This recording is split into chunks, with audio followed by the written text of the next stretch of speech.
Right now you're thinking to yourself, man, what the heck happened to your dash? Well, I'm going to show you what happened to my dash and why it became that way. Stay tuned.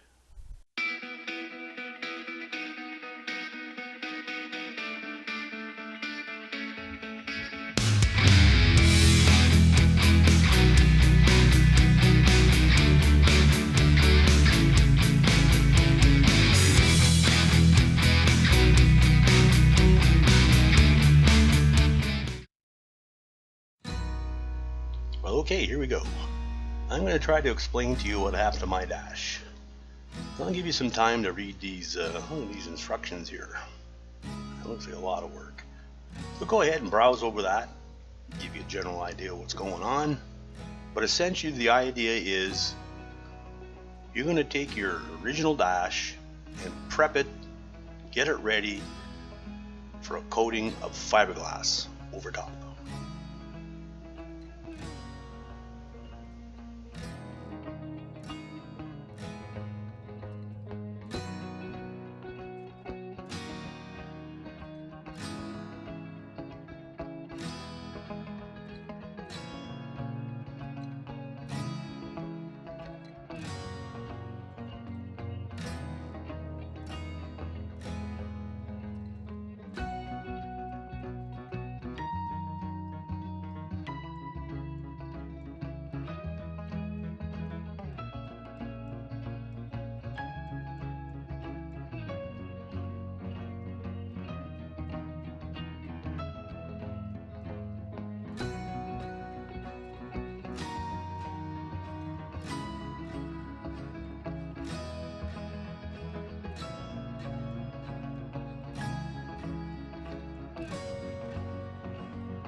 Alright, well this is what my dash look like.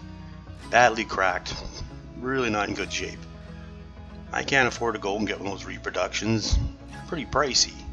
So I'm going to try to fix this myself.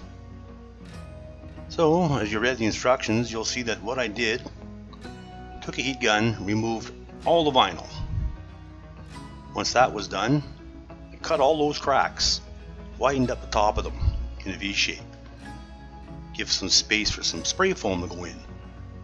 I used an automotive type, but you can use the household type too, I'm sure. Now, once all that cures and dries, you cut down that bubbled up spray foam. Try to keep it nice and level to the original surface of the dash. Might have to use some sandpaper to help you out with that. Now, once that's done, clean up the whole dash, sand it down, loosen up any things that are ready to fall off. Make sure you can get good adhesion with your spray foam. Your spray adhesive. Now what you do is you take your fleece, spread it right over top of your dash. At least that's what I did. Although in hindsight, probably better to do it in 2 or 3 pieces and just join them up real nice. But anyway, glue that down.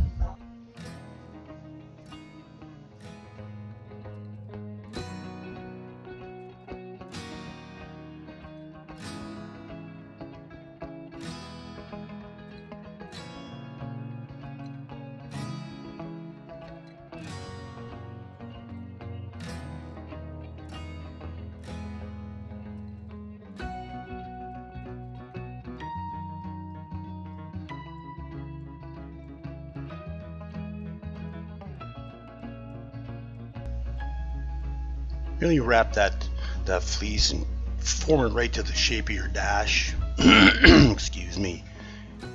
Now there are going to be certain areas where it looks like it might lift up, and there's certain shapes and contours that you want to definitely keep. So staple down those sections. Staple them there. Keep that shape formed.